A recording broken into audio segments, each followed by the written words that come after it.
Takšne vrste se te dni vijejo pri vulkanizerjih. Vedno pridete zadnji dan menjati gume? Skoraj vedno, ja. Zakaj? Zato, ker si nekako prej ne vzamem časa, tako da pride zadnji trenutek to. Nažalost ne, ker potem moramo čakati. Že dolgo čakate tukaj? Ja, 3/4 ure se mi zdi, ja, nekaj takega. Vam je to veliko časa?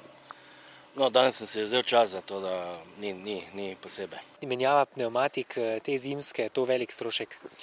Niti ne, to je pač tisto nujno zlo, ki ga moramo vsi dati skozi za varnost prometa.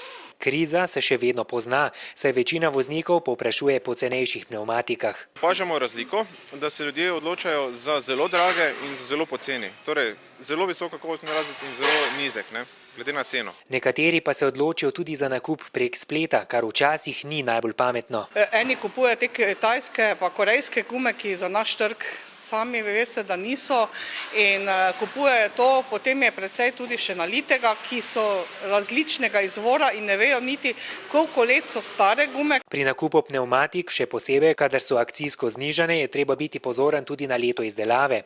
Ta podatek najdemo na robu gume. Kje? Pogledamo to letnico. Letnica je označena tu in sicer ta številka pomeni 44. teden 2010. Leto izdelave, ne? Zimske gume sicer je priporočljivo menjati še pred datumsko določenim 15. novembrom, še posebej, če se temperature spustijo.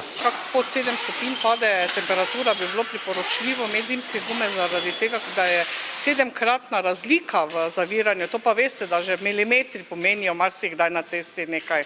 Če še vedno nimate ustrezne zimske opreme, boste plačali 120 € kazni.